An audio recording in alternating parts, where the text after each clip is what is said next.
धन्यवाद जीवित सामर्थ्य परमेश्वर, धन्यवाद करते हैं प्रभु। धन्यवाद प्रभु आज के सुंदर सुनों के लिए, इस दिन के लिए धन्यवाद। स्वर्गीय पिता, इस समय प्रभु हम सभी आपके पास आते हैं प्रभु, हर एक बात के लिए धन्यवाद करते हैं प्रभु, और आज के आराधना सभा को प्रभु आपके हाथ में सौंपते हैं। आए पवित्र आत्मा, हम में से जितने भी जीवन यहाँ पे उपस्थित है और जो आ रहे प्रभु, हर एक जीवन पे परमेश्वर का प्रभु पवित्र आत्मा अगुवाई करे।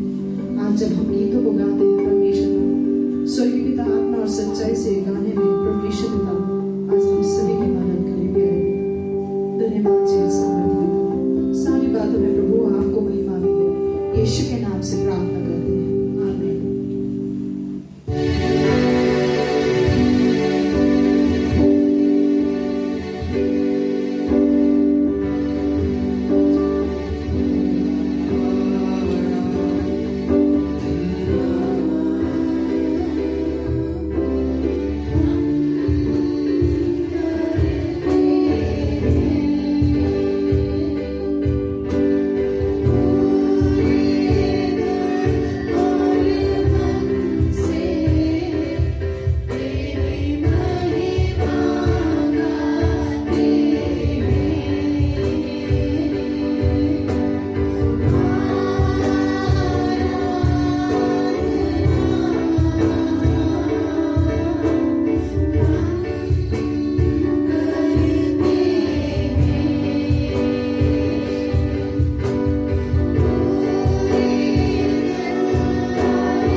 से जीवन को जीने में हम सभी की मदद करे प्यारे पिता।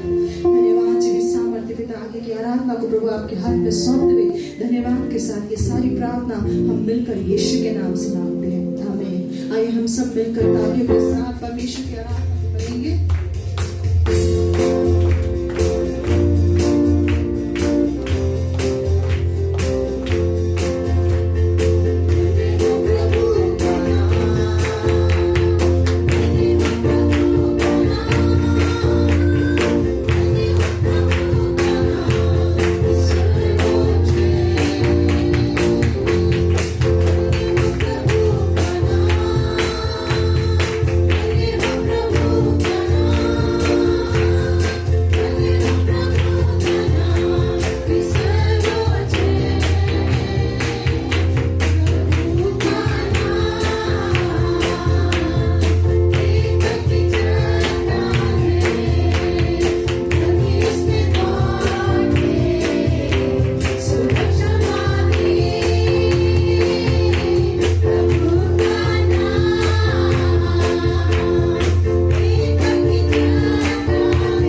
धन्यवाद करते हैं प्रभु।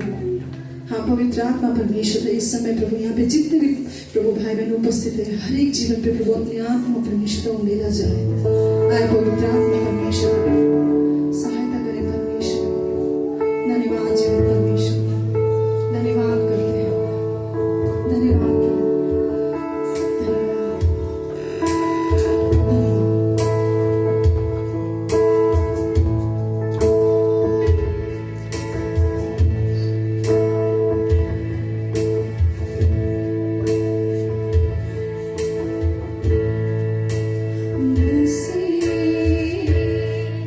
आराधना करूं मैं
होठों से गाया है परमेश्वर आज हमारी सहायता मदद करे। पवित्र आत्मा एक सही रूप में परमेश्वर अपने आप को आपके हाथ में सौंपने वाले बने प्रभु। धन्यवाद जीवित सामर्थ्य पिता, आगे की सभा को अपने हाथ में सौंपते हुए यीशु के नाम से प्रार्थना करते हैं।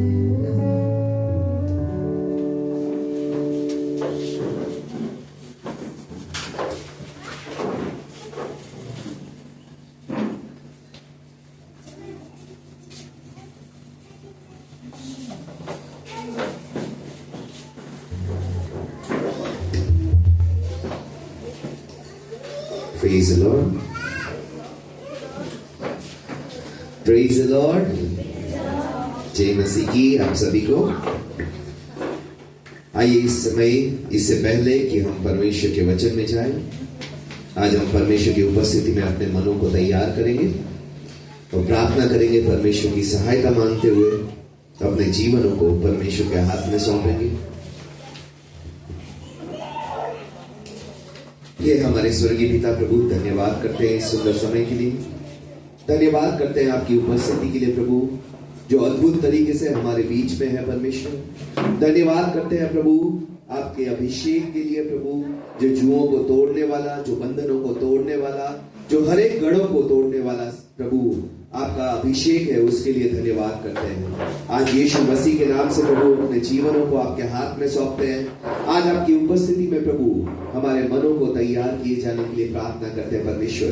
जैसे आपने आराधना के लिए हमारे मनों को तैयार किया प्रभु, आज आपके वचन को सुनने के लिए प्रभु, आपके वचन पर ध्यान लगाने के लिए प्रभु, आज यीशु मसीह के नाम से हमारे मनों को तैयार कीजिए परमेश्वर। आज हर एक चिंता और बोझ, हर एक वो विचार, हर एक वो बाधाएं, हर एक वो रुकावटें परमेश्वर जो आपके वचन को हमारे जीवन में, हमारे मनों में आज प्रभु बढ़ने से या प्रभु फलदायी होने से रोकता है, वो हर एक बातों को यीशु के नाम से बांधा जाए प्रभु। हमारे जीवन से, हमारे शरीरों से, हमारे विचारों से अलग किया जाए यीशु मसीह के नाम से।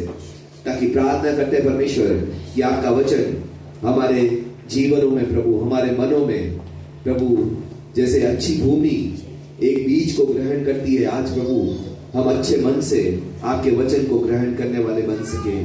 आज हर एक विरोध की भावना, हर एक कड़वाहट, हर एक नामाफी प्रभु हमारे मनों से हटाई जाए परमेश्वर, ताकि हमारे मन आज आपके वचन को ग्रहण करके फलदायी होने के लिए तैयार होने वाले बन सके परमेश्वर। हम धन्यवाद करते हैं, हम विश्वास करते हैं कि आपने हमारी प्रार्थनाएं सुनी है। धन्यवाद करते हैं कि आप हमारे सोचने, समझने और मांगने से कहीं बढ़कर देने वाले परमेश्वर है। आज विश्वास के साथ ये सारी प्रार्थना यीशु मसीह के नाम से मांगते हैं, आमीन आमीन। पिछले 1 महीने से हम परमेश्वर के वचन में जो 40 दिन हम परमेश्वर के वचन को सीखने, समझने के लिए, समर्पित करने के लिए हमने ये फैसला लिया था। और इसका उद्देश्य था कि हम परमेश्वर के वचन को पहले से ज्यादा प्रेम करने वाले बन सके, पहले से ज्यादा परमेश्वर के वचन को वचन से भरने वाले बन सके, समझने वाले बन सके, और सबसे बड़ी बात, पहले से ज्यादा हम परमेश्वर की आज्ञाओं के अनुसार, वचन के अनुसार जीवन जीने वाले बन सके।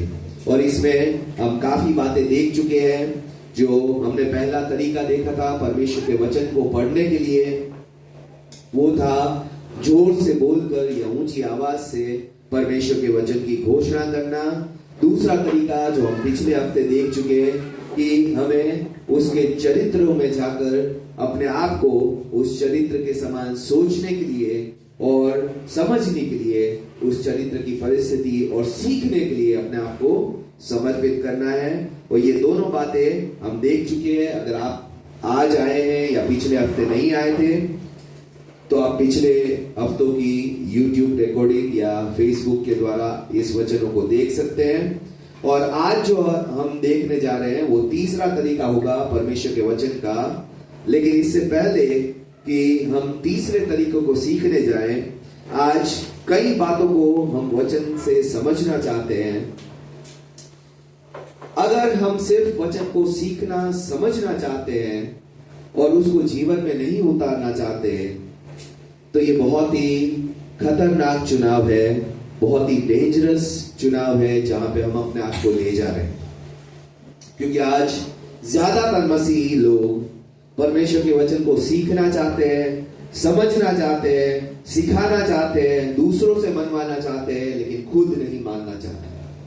और क्योंकि इस वजह से आज हम देखते हैं शैतान सबसे ज्यादा मसीहों के जीवन में सामर्थ्य से काम कर पाता है। क्यों? क्योंकि वचन कहता है यदि हम सिर्फ वचन को सुनते हैं, उस पे चलते नहीं है, तो हम अपने आप को धोखा दे रहे हैं और हमारे जीवन में परमेश्वर का सामर्थ कार्य नहीं करता।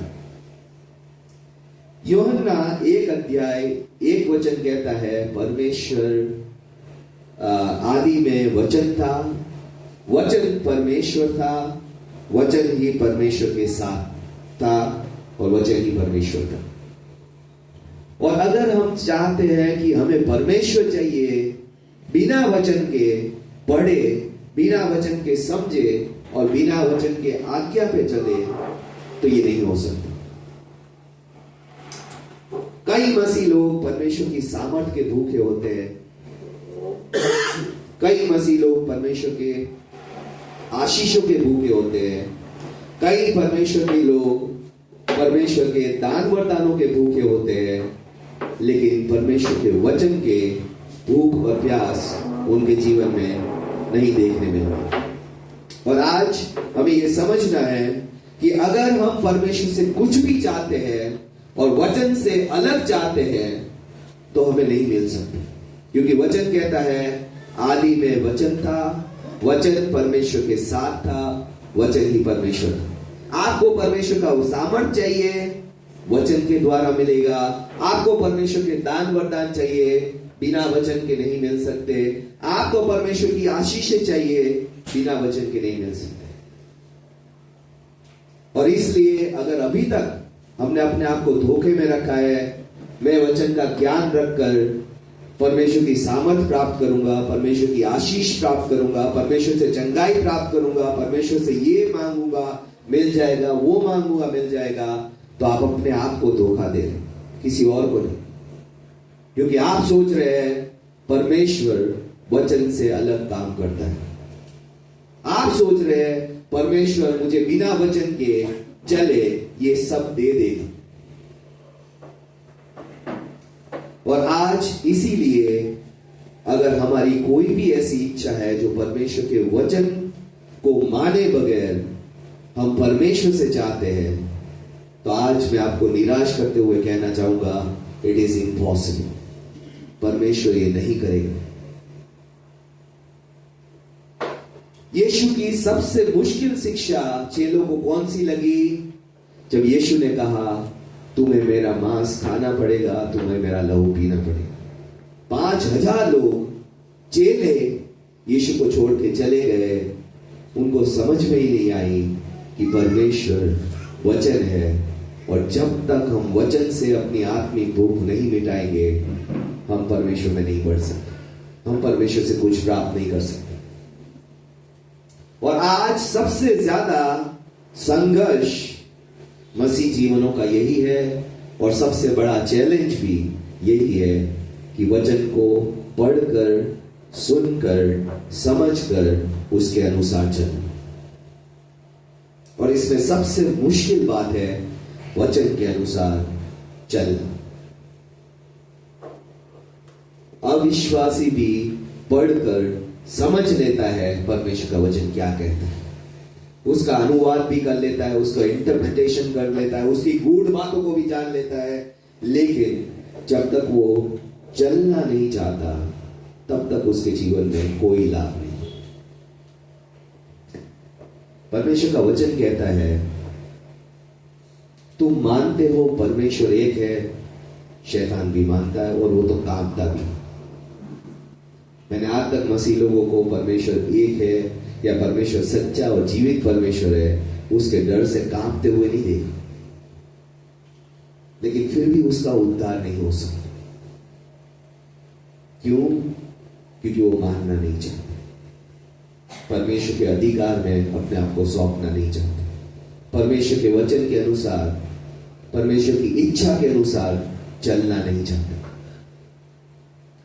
और आज अगर हम भी इसी रास्ते पे हैं, तो हम समझ सकते हैं कि हम भी बहुत डेंजरस ग्राउंड पे या तो बहुत खतरनाक रास्ता चुना है हमने।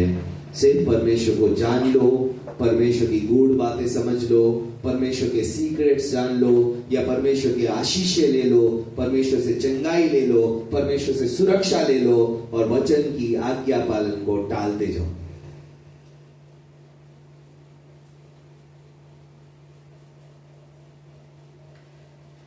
आज सबसे मुश्किल क्या बात है? क्यों मसीह लोग परमेश्वर के वचन को अपने जीवन में उतारना नहीं चाहते? क्योंकि जैसे ही वचन का ज्ञान आता है, ज्ञान घमंड को पैदा कर देता है, और तब तक आप घमंड में चलते रहेंगे जब तक उस वचन को अपने जीवन में लागू करना नहीं सीखते। जब आप लागू करने जाएंगे तब आपको समझ में आएगा आपके पास ज्ञान इतना बड़ा है, आज्ञा पालन इतना सा भी नहीं। कितने लोग कह सकते हैं 10 की 10 आज्ञा मुझे पता है? परमेश्वर के वचन की 10 आज्ञा है जो सबसे बड़ी आज्ञा है। मैथ्यू 5 आप में से कितनों ने पढ़ा है? मत्ती 5 अध्याय। क्या हुआ? आप में से किसी ने मैथ्यू 5 नहीं पढ़ा? कैसे विश्वासी लोग हैं? मैथ्यू 5 अध्याय नहीं पढ़ा आपने? क्या मैथ्यू 5 में से हम में से कितने कह सकते हैं 5 अध्याय में से 3 बातें मैं कभी टालता नहीं हूं परमेश्वर की? मैथ्यू 5 अध्याय में से 3 आज्ञा मैं कभी नहीं टालता हूं, या 3 बातें कभी मैं नहीं टालता जीवन में, लाइफ टाइम। क्यों? सभी के पास ज्ञान है, सभी के पास समझ है, लेकिन आज्ञाकारिता में हम अगर 10 बातें बोली है तो 3 भी मानने वाले लोग नहीं। क्योंकि ज्ञान आने से घमंड आ गया और हमें लगा हम तो पापियों से बहुत बेहतर है, हम तो इससे बेहतर है, हम तो उससे बेहतर है, वो तो सारे नरक जाने वाले हैं, वो तो सारे मूर्ति पूजा में हैं, वो तो ये कर रहे हैं, मैं अच्छा हूं, मैं भला हूं, मैं परमेश्वर का ज्ञान रखता हूं, लेकिन आज्ञाकारिता हमारी अभी भी 0 ही है। क्योंकि ज्ञान घमंड उत्पन्न करता है। वचन कहता है, पहला कोरिन्थियों 8 अध्याय 1 वचन, नॉलेज पफ्स अप, ज्ञान फूल जाता है, बट लव बिल्ड्स अप, लेकिन प्रेम उन्नति करता है। आज अगर आप और मैं परमेश्वर से प्रेम कर कर, वचन कहता है यदि तुम मुझसे प्रेम करते हो तो मेरी आज्ञाएं मानो। अगर हम प्रेम में उन्नति करेंगे, परमेश्वर की आज्ञाएं मानेंगे, तो हम बढ़ते जाएंगे, नहीं तो फूलते जाएंगे। बढ़ने में और फूलने में बहुत फर्क होता है।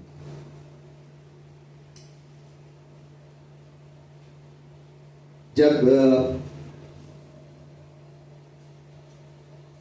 हमें अपना खुद का बच्चा हुआ तब समझ में आया कि कई बच्चे बहुत फूले और हेल्दी लगते हैं, लेकिन उनके शरीर में रोग प्रतिकारक शक्ति नहीं होती, क्योंकि वो माँ का दूध नहीं पीते। माँ का दूध पीने वाले बच्चे ज्यादा फूलते नहीं। डॉक्टर ने हमें समझाया और कहा कि 6 महीने तक माँ के दूध के सिवा बच्चे को कुछ नहीं देना है, कुछ भी बाहर का उसके पेट के अंदर नहीं जाना चाहिए। और जैसे हर एक पेरेंट्स डॉक्टर की कभी नहीं मानते, हमने भी एक्सपेरिमेंट किया, और जब जब एक्सपेरिमेंट किए तब तब बच्चे का पेट खराब हुआ, बच्चा बीमार हुआ, बच्चे को ठंड लग गई, और सारी वो बातें हुई जो हम नहीं चाहते थे बच्चे के साथ। और तब हमने समझा कि बाहर का दूध पीने वाले बच्चे फूल तो जाते हैं, लेकिन उसमें रोग प्रतिकारक शक्ति नहीं होती।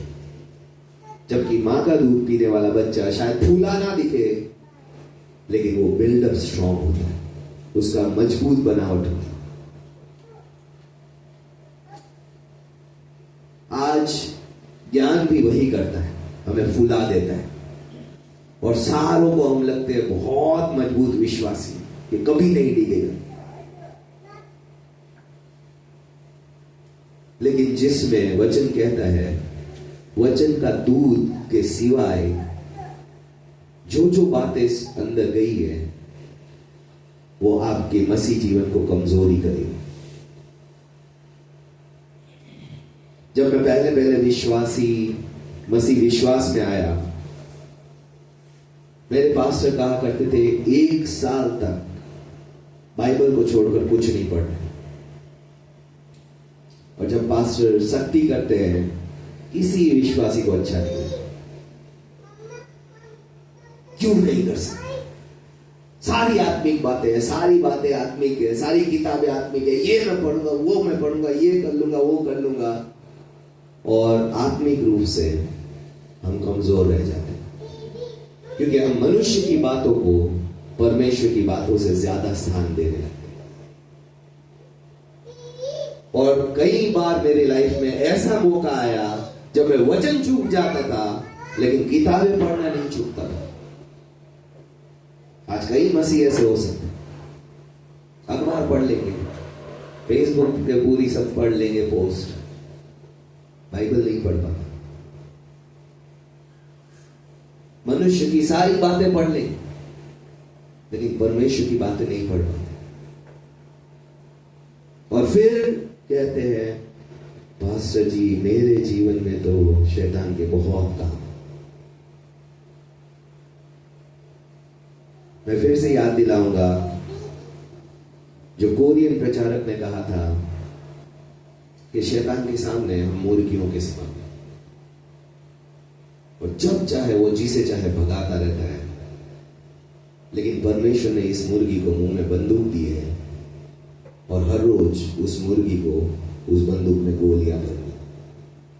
जितनी ज्यादा गोलियां हैं उतना ही शैतान आपसे करेगा।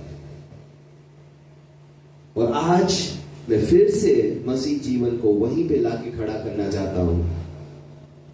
क्या आपके मुंह से परमेश्वर के वचन की घोषणाएं दिन में निकलती है, और कितनी निकलती है? उस आधार पे शैतान आपके जीवन को या तो परेशान करेगा या दूर रहेगा।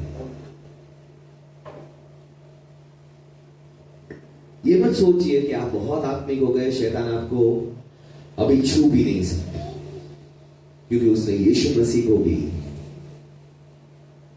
गलत बातों के लिए, गलत विचारों के साथ, गलत प्रपोजल के साथ वो आया था। इसलिए आप अगर सोचते हैं, मैं सोचता हूं मैं बहुत आत्मिक हो गया, मेरे को तो यीशु से भी ऊपर हो गया और कोई शैतान छू नहीं सकता, कोई शैतान मेरे जीवन में काम नहीं कर सकता, आप अपने आप को धोखा दे। जब तक आप और मैं इस शरीर में हैं, शैतान आपके पास आता रहेगा और आपको और मुझे गलत बातों में लेता रहेगा, भरमाता रहेगा, गलत विचारों में ले जाएगा, और हर एक वो गलत काम करवाने की कोशिश करेगा जब तक आप और मैं इस शरीर में। इसलिए कभी भी अपने आप को इतना आत्मिक मत सोच लीजिए कि शैतान मेरे जीवन में अभी काम नहीं कर सकता। जब तक आपका वचन से जीवन नहीं भरा है, और सिर्फ वचन के ज्ञान से नहीं, वचन की आज्ञाकारिता से, तब तक शैतान आपसे कोई नहीं डरता। और क्यों डरेगा? कोई आपको खाली बंदूक लेके डराएगा, आप डरने वालों में से कोई नहीं डरेगा। लेकिन भरी हुई एक भी गोली होगी तो आपको डरना पड़ेगा, क्योंकि वो गोली आपकी जान ले सकती है। और आज हमें भी वचन को अगर 10 आज्ञाएं हम जानते हैं, एक भी आज्ञा पूरी मानी है, तो शैतान आपसे और मुझसे डरेगा। और अभी तक एक भी आज्ञा नहीं मानी है, तो कभी भी ये मत सोचिए मुझे पूरी बाइबल का ज्ञान है और मैं शैतान को जब चाहूं कुचल सकता हूं। आपके पास कोई ताकत नहीं, क्योंकि वचन आपके जीवन में देहधारी हुआ ही नहीं। शरीर ग्रहण किया ही नहीं। आज सालों साल विश्वासी लोग आते रहते हैं और कहते रहते हैं, पास्टर जी शैतान हमारे जीवन में काम करना नहीं छोड़ता, लेकिन कभी भी परमेश्वर के वचन की आज्ञाकारिता में चलना मसीह लोगों को मुश्किल लगता है। आज हम मसीह जीवन ऐसे है कि टैंकर भर के हमारे पास नॉलेज है, ज्ञान है, और चुल्लू भर भी आज्ञाकारिता नहीं। टैंकर भर के ज्ञान है, चुल्लू भर के आज्ञाकारिता नहीं। और फिर हम सोचते हैं शैतान हमसे डरना चाहिए। खाली बंदूक लेकर हम फूलते रहते हैं और सोचते हैं शैतान आएगा, मैं ये करूंगा वो करूंगा। वो कब हमारा उपयोग करके चला जाता है हमें समझ ही नहीं आता। इसलिए आज अगर हम में घमंड है तो पक्की बात है ज्ञान हमारे में काम कर चुका और आज्ञाकारिता हमारे में जीरो। क्योंकि जितना ज्यादा ज्ञान होगा और आज्ञाकारिता नहीं होगी उतना ही हमारा घमंड बढ़ता जाएगा। क्योंकि ज्ञान आ गया है लेकिन आज्ञाकारिता नहीं है। और जैसे जैसे ज्ञान बढ़ेगा वचन कहता है घमंड गिरने से पहले जाता है। जितना हमारा घमंड बढ़ गया है उतना ही हमारा गिरना बहुत पास है। और जितना हम में प्रेम है उतनी ही हम आज्ञाकारिता की तरफ काम करना शुरू करेंगे। आज बहुत मसीह जीवन है जो पूरी बाइबल का ज्ञान रखते हैं लेकिन प्रेम से जरा भी भरे नहीं है। पूरे दिन उनसे इधर की उधर बातें करवा लो, चुगलियां करवा लो, लोगों को नीचा करवा लो, सब करने में माहिर है, परमेश्वर के वचन की आज्ञाकारिता में माहिर नहीं। और फिर वो सोचते हैं शैतान हमारे जीवन में कुछ काम नहीं कर सकता। आज हमें सबसे पहले ज्ञान घमंड को पैदा करना है, करता है, वचन कहता है, इसलिए हमें अपने आप को आज्ञाकारिता में ले जाना है। दूसरा, ज्ञान आपको इसलिए दिया गया ताकि आप आज्ञाकारिता की तरफ जाएं, आप उसका उपयोग करें। अगर आपके बच्चे को 2 और 2 4 सिखा दिया और फिर भी आप जब 4 रुपए उसको देते हो और 2 रुपए की चीज लेकर उसको 2 रुपए वापस लेने हैं, नहीं समझ में आया, तो वो ज्ञान का कोई फायदा नहीं। चाहे वो माहिर है, नींद से भी उठा के पूछ लोगे 2 + 2 4 होता है, 4 - 2 2 होता है, लेकिन अगर उसको प्रैक्टिकली यूज करना नहीं आता है तो वो बच्चे को उस ज्ञान का कोई फायदा नहीं। क्योंकि ज्ञान दिया इसलिए जाता है ताकि हमारे जीवन में एक्शन या तो आज्ञाकारिता। इसलिए सबसे पहले याकूब की पुस्तक में लिखा है, don't merely listen to the word and deceive yourself, do what it says. परमेश्वर के वचन के सुनने वालों नहीं बनो लेकिन उस पर चलने वाले बनो, क्योंकि जो सिर्फ सुनता है वो अपने आप को धोखा देता है। यानी कि हम किसी और को धोखा नहीं दे रहे, हम परमेश्वर को धोखा नहीं दे रहे, हम बहुत बड़े विश्वासी हैं। हम शैतान को भी धोखा नहीं दे रहे, वो भी जानता है इसके गन में बुलेट नहीं, ये हवा में फिरता रहता है, इसको जब चाहूं मैं परेशान कर सकता। हम सिर्फ धोखा अपने आप को दे। दूसरे विश्वासी भी हमारी आत्मिक सामर्थ्य को जानते, इसलिए एक प्रार्थना का उत्तर नहीं आता। क्या हमें नहीं पता कौन से विश्वासी आत्मिकता में मजबूत है और कौन से नहीं? हमें भी पता है, सिंपल सी बात है। हम भी इतने स्मार्ट है कि जिसकी प्रार्थना का उत्तर आ जाता है हम समझते हैं कि हाँ परमेश्वर उसकी सुनता है और बाकियों की घूम रहे हैं। वैसे आज हमें सबको समझ में आता है, सिर्फ हमें समझ में नहीं आता कि हमें ज्ञान है, आज्ञाकारिता नहीं, और हम अपने आप को धोखा देते हैं। परमेश्वर चाहता है कि हम आज्ञाकारिता की तरफ आगे बढ़े, क्योंकि वचन कहता है परमेश्वर की आज्ञाएं हमें ज्ञान के लिए नहीं, मानने के लिए दिया गया। यीशु ने जो पहाड़ी पे उपदेश दिया, सरमन ऑन द माउंट, जो मैथ्यू चैप्टर 5 में लिखा है, यीशु ने कहा, A person who hears my word, puts them into practice, is wise. जो वचन को, मेरे वचनों को सुनता है और अपने जीवन में उतारता है, वो बुद्धिमान पुरुष है जिसने अपना घर पहाड़ पे बनाया है। और जब भी मैं फरीदाबाद जाता हूं, मुझे आज भी याद है, हमारे दिल्ली में 1 महीने में घर खड़े हो जाते, और जब मैं फरीदाबाद जाता था 1 महीने तक तो वहां पे पत्थर ही तोड़ते रहते, घर का तो नामो निशान नहीं होता। इतने बड़े बड़े मशीन लेके पहले वो पत्थरों को तोड़ते हैं, फिर उसमें नींव डालते हैं, और घर बनते बनते साल लग जाते हैं।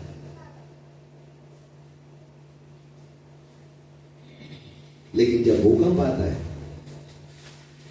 तब सही डिफरेंस पता चलता है कि कौन सा घर मजबूत है, दिल्ली वाले या फरीदाबाद वाले। क्योंकि जो पत्थर पे बना है उसकी नींव हिलने की नहीं। और हमारे दिल्ली के 95% मकान अर्थक्वेक प्रूफ नहीं। दुख की बात है ये कहना, लेकिन यही सच है। आज मसीह जीवन भी ऐसे ही है। ज्यादातर आज्ञाकारिता पे कोई ध्यान ही नहीं देने वाले, सिर्फ ज्ञान की तरह मंजिलें बढ़ाते जाते हैं। ज्यादा पैसे आए और एक मंजिल डाल, बेस पे कोई काम नहीं करता कि चलो खोद के बेस ही अच्छा बना है। ज्ञान परमेश्वर का हमें आज्ञाकारिता की तरफ आगे करता है, और ज्ञान हमारी जिम्मेदारियों को बढ़ाता है। आज ये मत समझिए कि आप ज्यादा ज्ञान लेकर हम कम आज्ञाकारिता के साथ आराम से जी पाएंगे, क्योंकि हमेशा जैसे ही ज्ञान आ जाता है वैसे हमारे अंदर दोष भावनाएं आने लगती है कि मैं तो परमेश्वर के इस वचन का भी पालन नहीं करता। और इसीलिए सबसे समझदार या सबसे ज्ञानी व्यक्ति जो सोलोमन था, उसने कहा, जितना ज्ञान बढ़ता है उतना दुख बढ़ता है। क्योंकि आपको पता है, मुझे पता है कि ज्ञान तो हमने इकट्ठा कर लिया, आज्ञा हमसे एक नहीं मानी जाती, और जितना ज्ञान हमने इकट्ठा किया वो हमारे अंदर दुख ही पैदा करेगा। क्योंकि ज्ञान हमारी जिम्मेदारियों को बढ़ाता है। आज अगर हमें पता है परमेश्वर का वचन ये कहता है क्या करना चाहिए, क्या नहीं करना चाहिए, और हम नहीं करते हैं, तो वो हमारे जीवन में दुख का कारण बनेगा बजाय के आशीष या आनंद का। इसलिए आज सिर्फ हमें ज्ञान बढ़ाने वाला नहीं, आज्ञाकारिता बढ़ाने वाला बनता है। आज आज्ञाकारिता के लिए क्या चाहिए? सबसे पहले आज्ञाकारिता के लिए एक गहरी सोच चाहिए कि मैं परमेश्वर की इस आज्ञा को मानना चाहता हूं, कैसे मानूं, कहां से मानूं, क्या बदलाव करूं ताकि मैं इस आज्ञा को मानने वाला बन सकूं। और सबसे पहले, क्योंकि हमें सोच ही नहीं है आज्ञाकारिता की, हम कभी आज्ञाकारी बन ही नहीं पाएंगे। अगर आज मैं परमेश्वर के वचन को सालों से सुनकर बैठा हूं, कोई एक गाल पे थप्पड़ मारे, दूसरा गाल दे देना, मैंने कभी नहीं सोचा एक गाल पर थप्पड़ पड़ने के बाद मैं दूसरा गाल क्यों नहीं दे पाता, तो आज मैं कभी भी दूसरा गाल दे ही नहीं पाऊंगा। क्योंकि मैंने सोचा ही नहीं कि एक थप्पड़ पड़ने के बाद मेरे अंदर हालत क्या होती है, मेरे विचार क्या होते हैं, मेरा शरीर क्या बोलता है, मेरा गुस्सा क्या बोलता है, और मैं कैसे उसको हैंडल करूं। जब तक सोच नहीं है तब तक आज्ञाकारिता नहीं। इसलिए सबसे पहले अगर आज्ञाकारिता चाहिए तो हमें उसकी सोच होनी बहुत जरूरी है।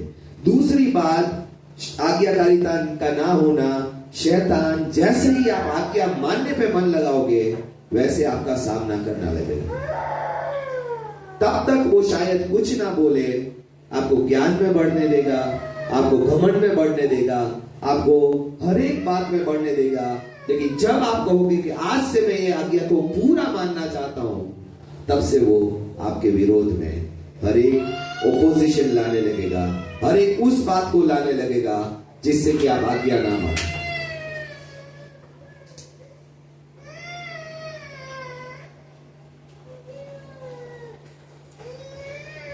परमेश्वर ने, जैसे जब मैं नया नया मसीह था और परमेश्वर ने मुझे कहा, इस बार जब तू घर जा रहा है तुझे अपने पिता को सुसमाचार बांटना है। बहुत सिंपल वर्ड था, मुझे सब समझ में आया परमेश्वर ने क्या बोला। जैसे ही घर पहुंचा, घर में बैग रखने से पहले मेरी सिस्टर ने एक सवाल पूछा, क्या तू मसीह बन गए? और सडनली मेरे माइंड में आया, इसके माइंड में ये सवाल आया कैसे? आप सोचते हैं मसीहों से ही शैतान बात करता है? जी नहीं, गैर मसीहों से भी बात कर लेता है।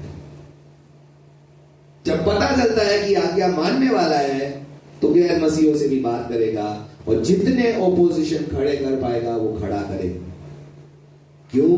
क्योंकि परमेश्वर ने आपसे बात कर ली और आपने परमेश्वर को हां बोल दिया, वो भी उसको पता है।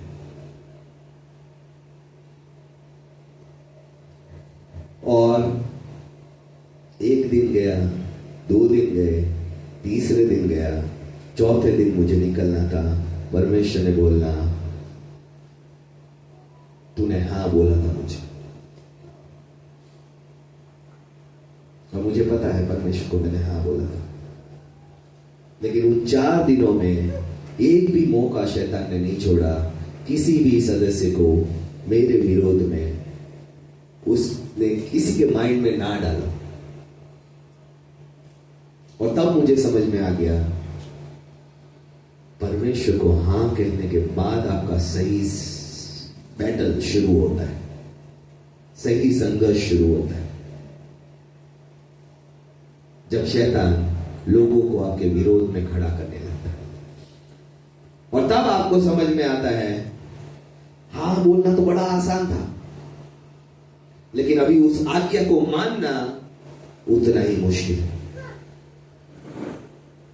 और लास्ट में मैं परमेश्वर के पास गया, परमेश्वर के सामने रोया और परमेश्वर से कहा, परमेश्वर मैं मानना चाहता हूं,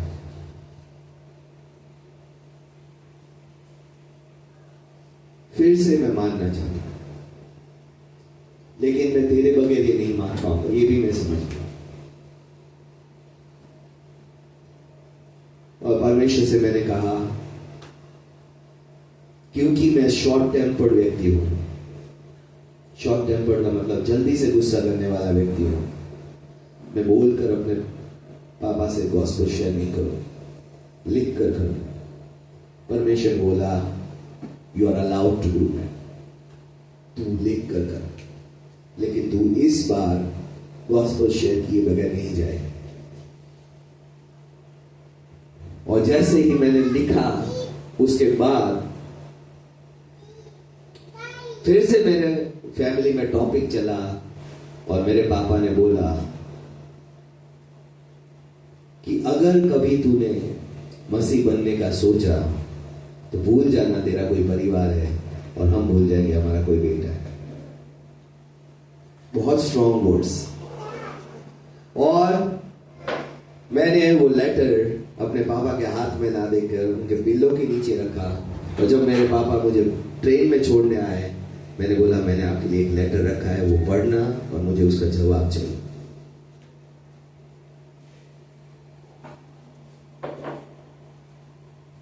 उनका जवाब आया। जितने लेटर मैंने 5 पेज भरे थे, उनका भी 5 पेज में जवाब आया।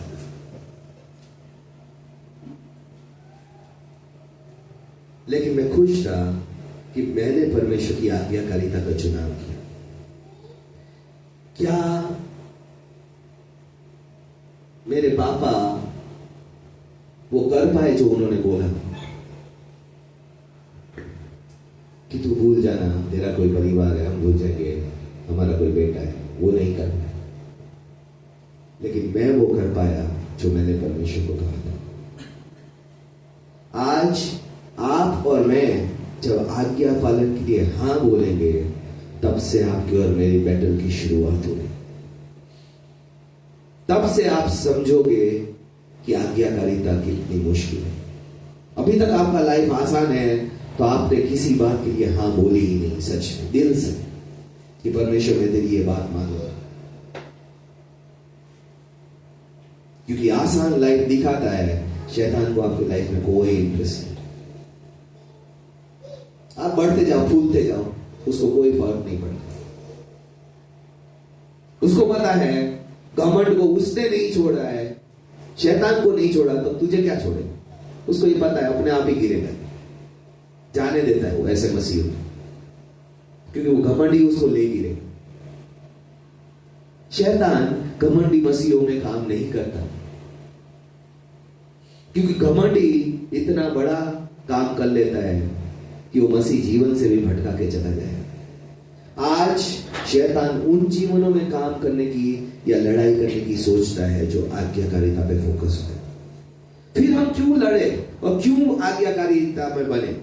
क्योंकि शैतान डरता भी उन्हीं से है जो आज्ञाकारिता में चलते हैं। आपको पता होगा बाइबल में अगर आप जाओगे तो प्रेरितों के काम में 7 लड़के थे एक याजक के, जो भूत और आत्माएं निकालते थे। 7 sons of स्कीवा, बाइबल में लिखा है।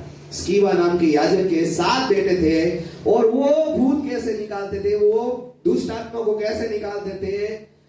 उस यीशु के नाम से जिसका पौलुस प्रचार करता है, मैं तुझे आज्ञा देता हूं कि तू इस शरीर से निकल जा। अभी एक बार दुष्ट आत्मा ने बोला, पौलुस को मैं जानती, यीशु को भी जानती, लेकिन तुम 7 कौन? और उसे एक किताब लिखी गई जिसका नाम है नोन इन द हेल, नर्क में जानने जाने वाले लोग। और उस किताब में लिखा था, नर्क में उन्हीं लोगों का नाम फेमस होता है जो आज्ञाकारिता में स्वर्ग में टॉप पे रहते हैं। पौलुस को कैसे जानती थी दुष्ट आत्मा? कभी आपने सोचा? क्योंकि वो आज्ञाकारिता में चल रही है। यीशु को कैसे जानती थी दुष्ट आत्मा? क्योंकि वो आज्ञाकारिता करके मृत्यु को भी प्राप्त कर लिया। आपको और मुझे क्यों नहीं जानती? क्योंकि हमारी आज्ञाकारिता शायद नरक तक पहुंची नहीं है, न स्वर्ग तक पहुंची। दोनों तक आपकी आज्ञाकारिता पहुंचती है। जब यीशु परमेश्वर ने कहा, तूने मेरे बेटे, मेरे दास अय्यूब के बारे में देखा, वो कितना आज्ञाकारी, कितना मेरी डर मानता। किससे कहा उसने? किससे कहा? शैतान से कहा। और शैतान ने क्या जवाब दिया जानता हो? कैसे पता चला शैतान बड़ा आज्ञाकारी बन रहा है? स्वर्ग और नरक आज्ञाकारिता के हिसाब लेके चलते हैं, ज्ञान के हिसाब लेके नहीं चलते। आज हमें यह बात समझना है कि शैतान सबसे ज्यादा आज्ञाकारिता पर जीवन से डरता है। उसको पता है ये व्यक्ति मेरे और मेरे भविष्य के लिए खतरा है, तो ही वो उससे डरेगा। और इसलिए शैतान लड़ता है, लेकिन परमेश्वर भी आज्ञाकारिता को आशीषित करता है, प्रोटेक्ट करता है। अय्यूब के जीवन की एक भी चीजों को परमेश्वर नहीं छुपाया था, क्योंकि वो आज्ञाकारिता में सबसे बड़ा था। और तीसरी बात, तीसरा कारण जो हम आज्ञाकारिता में पीछे हैं, क्योंकि हम बदलाव नहीं करना चाहते, हम अपने जीवन को नहीं बदलना चाहते।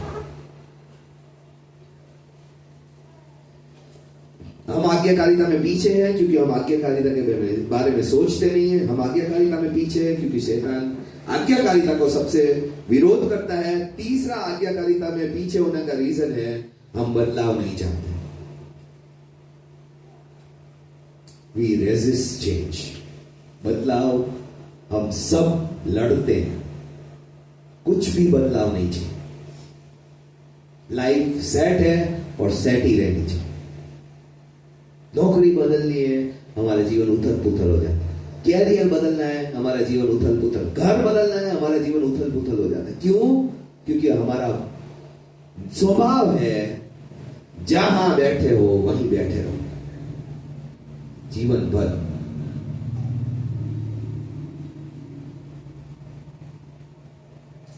और क्योंकि शैतान भी ये बात जानता है, परमेश्वर भी ये बात जानता है, हमें बदलाव तब तक नहीं करता जब तक हम खुद बदलाव के लिए तैयार हैं।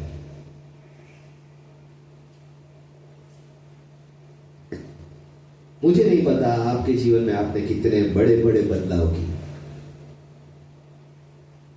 मैंने बहुत बड़े बड़े बदलाव किए और मैं धन्यवाद करता हूं परमेश्वर ने वो करने दिए ताकि बदलाव का विरोध करने वाला ना रहो।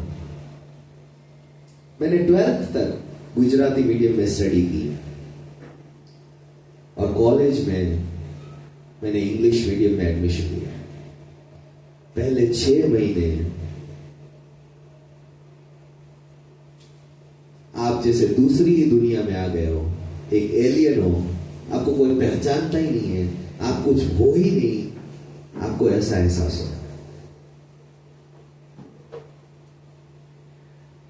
और मैंने समझ लिया कि अगर मैं कुछ नहीं करूंगा तो पहले साल में मेरे लाइफ की पहली बार फेल होना पक्का है। मैं 12th तक कभी फेल नहीं हुआ।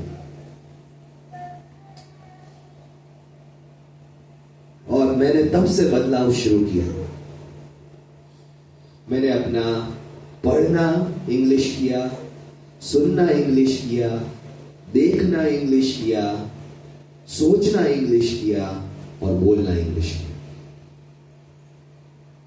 और ये आसान था? बिल्कुल भी। और ये पांचों बदला और तब जाके मैं फर्स्ट ईयर में 70% से अबाव जाके पास हो पाया। फिर बदलाव आया जब मेरे जीवन में मैंने MBA करके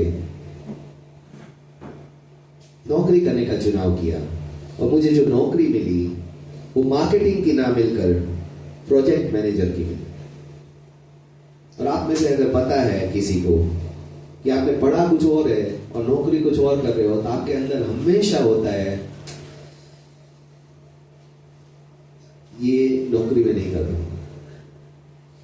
ये मेरे बस की है ही। क्योंकि आपने पूरे लाइफ किसी एक चीज के लिए पढ़ा है और आप नौकरी दूसरी चीज के लिए कर रहे हो। या तो आप नीचे कर रहे हो तो भी आपको गिल्ट होता है, आप ऊपर जा रहे हो तो भी आपको गिल्ट होता है कि मैं इसके लायक नहीं। और वो बदलाव को भी मैंने एक्सेप्ट किया, उसके लिए भी मैंने अपने आप को बदला ताकि जो जॉब मुझे मिली है उसमें मैं सफल हो जाऊं। यीशु मसीह मेरे जीवन में आया, बहुत बड़ा बदलाव लेके आया। सारे दोस्त, सारे कॉन्टेक्ट सर्कल, सब कुछ बदला। वो भी आसान नहीं था। परिवार भी बदला, वो भी आसान नहीं था। 1 साल बाद जब मैं मसीह जीवन में 1 साल का था, प्रभु ने कहा फुल टाइम सेवकाई कर, वो भी आसान नहीं था। बहुत मैंने विश्वासी लोग देखे जो कम पढ़े लिखे होकर कुछ और नौकरी नहीं है तो फुल टाइम में हाँ कहकर सेवा करने चले जाते हैं। भरा पड़ा है मसीह समाज ऐसे अगुओं से, लेकिन बहुत कम है जो पढ़े लिखे हैं, मास्टर्स है, ग्रेजुएट है, पीएचडी है, और फिर परमेश्वर की सेवा करने का, डॉक्टर है, इंजीनियर है, सीए है, और फिर परमेश्वर का सेवा करने का चुनाव करते हैं। आप उनकी सेवकाई दूसरे सेवकाई से अलग देख सकते हैं।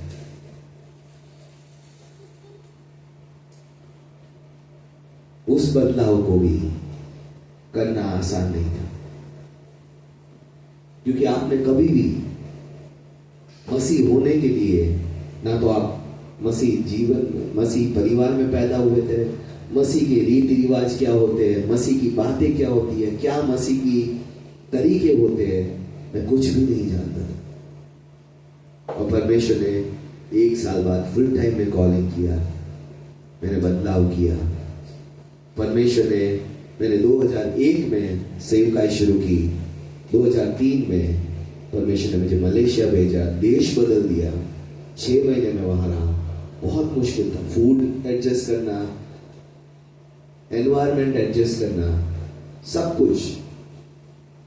और मैंने देखा अपने जीवन में परमेश्वर बदलाव इतनी जल्दी जल्दी लाता रहता है कि आप सेटल ना हो।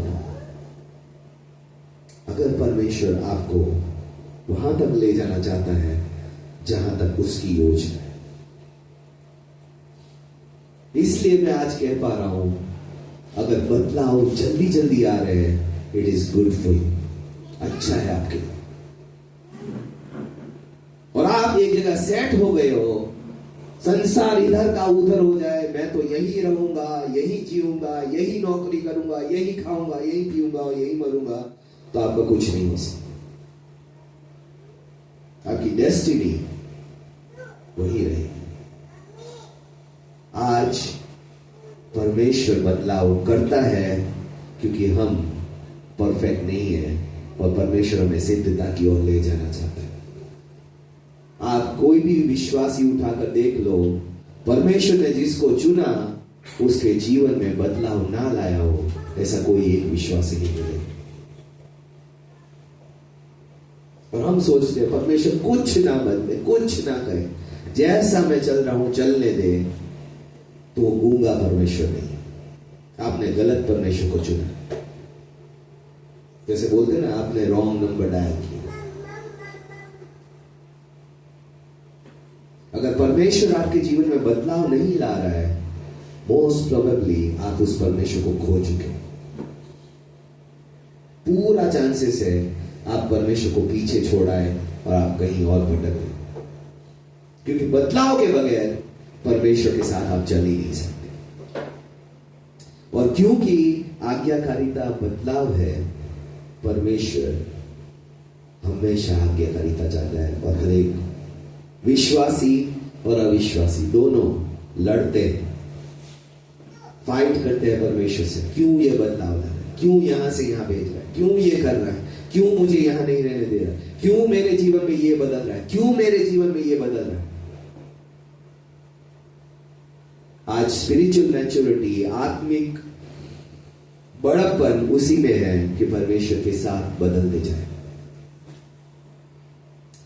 परमेश्वर की आज्ञा मानना हर जीवन के क्षेत्र में बदलाव लाता है, और इसके लिए हमें पवित्र आत्मा का सहायता चाहिए। और आज हम समय कम होने की वजह से अभी भी जो आज का तरीका था वो नहीं ले पा रहे हैं। परमेश्वर की पवित्र आत्मा ही हमें मदद कर सकती है इस बदलाव को ग्रहण करने के लिए। चेंज आसान है? नहीं, बिल्कुल आसान।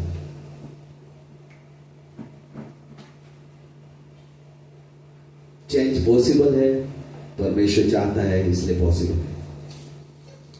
चुनाव आपका है, आप परमेश्वर के इस आज्ञाकारिता में बदलना चाहते हो, या जिस मार्ग पे चलते थे उसी मार्ग में नाश होना चाहते हो। परमेश्वर ने इजराइल को इजिप्ट से बाहर निकाला, लेकिन सभी इजिप्ट से बाहर नहीं निकल पाए, क्योंकि कईयों के मन में इजिप्ट बस गया था। वो जब भी बोलते थे, हमें इजिप्ट का खीरा याद आ रहा है, हमें इजिप्ट की मछलियां याद आ रही है, हमें इजिप्ट का ये याद आ रहा है, हमें इजिप्ट का वो याद आ रहा है। उनके मन में इजिप्ट भरा पड़ा था और वो चाहते थे वापस इजिप्त जाए। और जितने विश्वासियों में आज वापस जाने की इच्छा है, आज भी वो इजिप्ट से प्यार करते हैं, पाप से प्यार करते हैं, उन आदतों से प्यार करते हैं, उन बीते हुए कल से प्यार करते हैं। इसका मतलब आप आज्ञाकारिता में नहीं बढ़ रहे, क्योंकि आज्ञाकारिता का बंदा सिर्फ वायदे के देश को ही प्यार कर सकता है और किसी को नहीं। तो आज जो हमने सीखा वो है सिर्फ परमेश्वर के वचन को सुनने वाले नहीं बनना है, उस पर चलने वाले बनना है।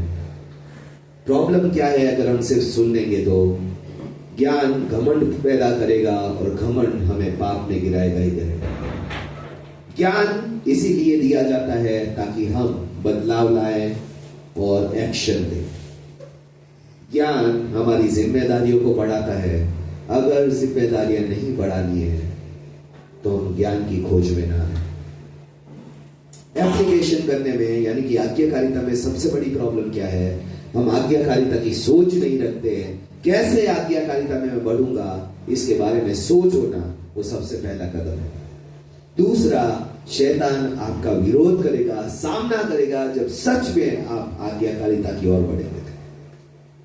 हर वो बात जो गलत हो सकती है वो गलत करवाएगा ताकि आप आज्ञाकारिता में ना चलें और वापस बोल दो, छोड़, इससे तो अच्छा है मैं आज्ञा ना मानूं।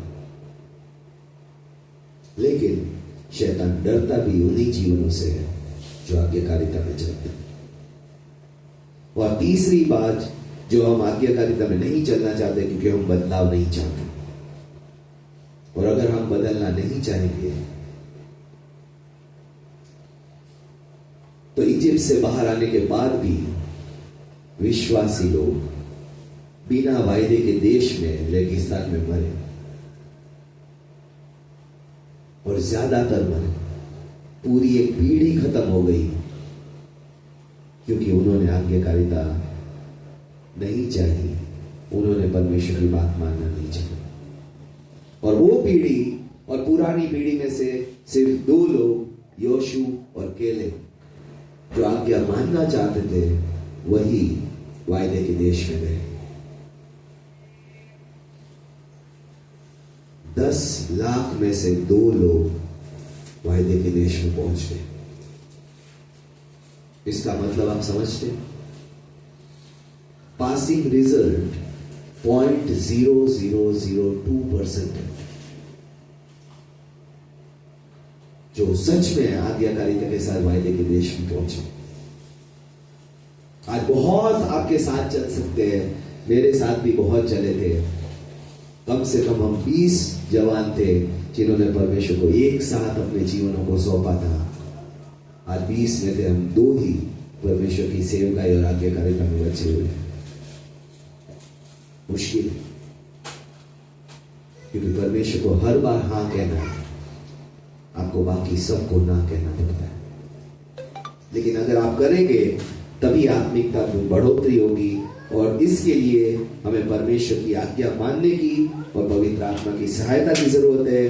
आप जब भी सोचेंगे मैं अपने आप से कर लूंगा, हमसे नहीं होगा। और अगली बार परमेश्वर ने चाहा तो हम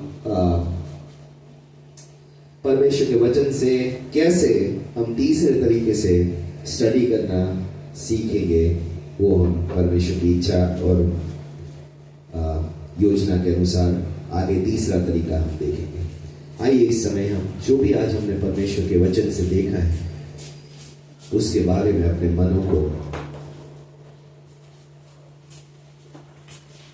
सिर्फ एक सवाल पूछने वाले बन सके।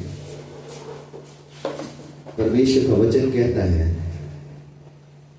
यदि तुम मुझसे प्यार करते हो तो मेरी आज्ञाएं मानो।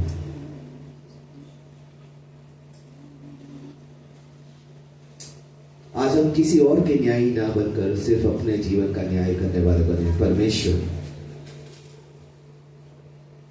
क्या मैं तुझसे प्रेम करता हूं?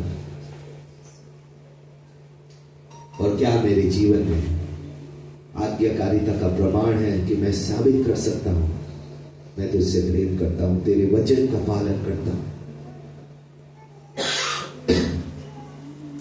क्या आज हम आज्ञाकारिता का बारे में सोचते हैं, योजना बनाते हैं, उन सब बातों को नजरअंदाज करते हुए परमेश्वर की आज्ञा मानने के लिए अपने जीवन को तैयार, अपने मनों को तैयार करते हैं? और आज मैं विश्वास करता हूं परमेश्वर हमारे हर एक जीवन से बातें करना चाहता है।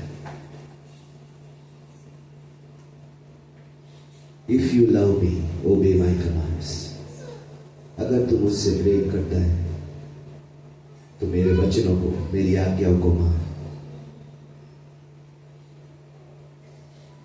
आज हम में से जो परमेश्वर की आज्ञा को मानने के लिए अपने आप को समर्पण करना चाहते हैं,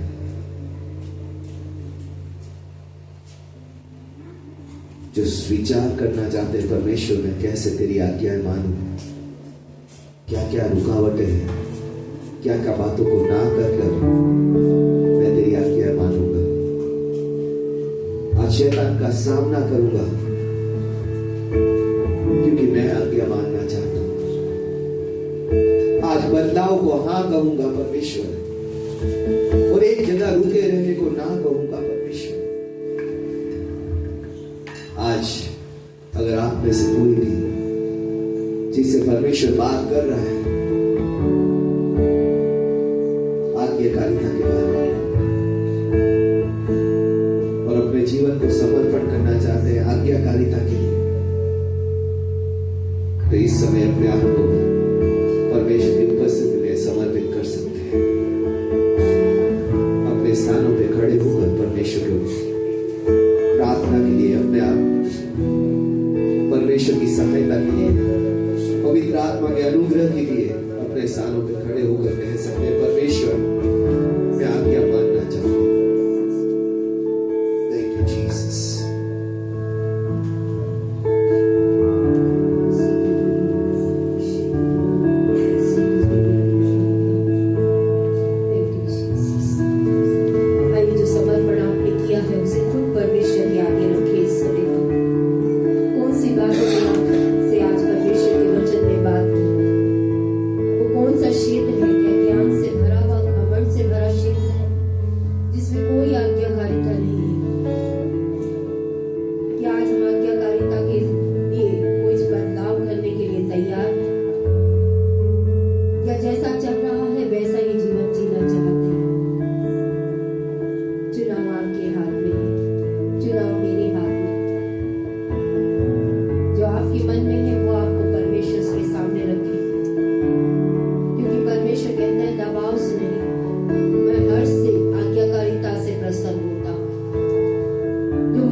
परमेश्वर की आज्ञाकारिता की अधीनता में लाने के लिए परमेश्वर से सहायता मांगे कि प्रभु मेरा मन अपने आप अधीनता में नहीं आता, लेकिन तू आप पवित्र आत्मा मेरे मन को परमेश्वर की अधीनता में चलने में मदद कर।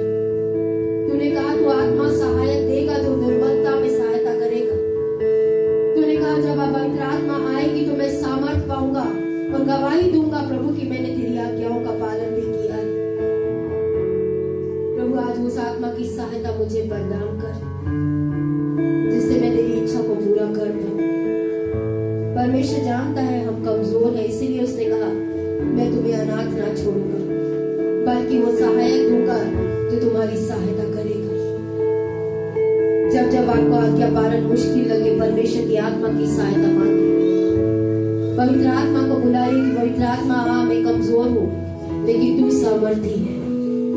आज मुझे इस आज्ञाओं का पालन करने में मेरे मन को बदल परमेश्वर, परमेश्वर से सहायता मांग।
आइए प्रभु, हम अपने मन को हर अनाज्ञाकारिता में बदलने से प्रभु आज कमजोर है पिता। हमसे बढ़कर आप जानते हैं हमारे मनों की आज्ञाकारिता, हमारे विचारों की, हमारी इच्छाओं की, हमारी हर एक भावना में जो आज्ञाकारिता का विरोध है पिता।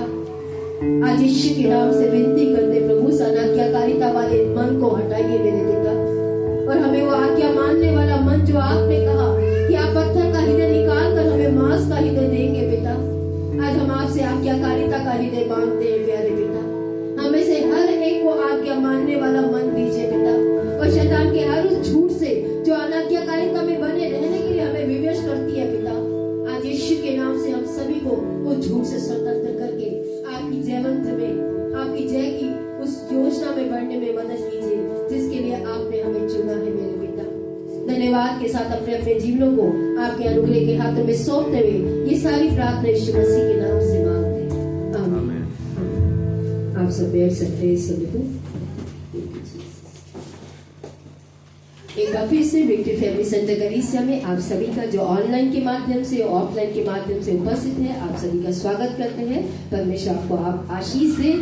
ऑनलाइन के लिए सभा को हम यहीं पे समाप्त कर रहे हैं। परमेश्वर आपके साथ बना रहे। अगले सप्ताह फिर से आप ऑनलाइन में जुड़े। परमेश्वर आपके साथ बना रहे। आमीन।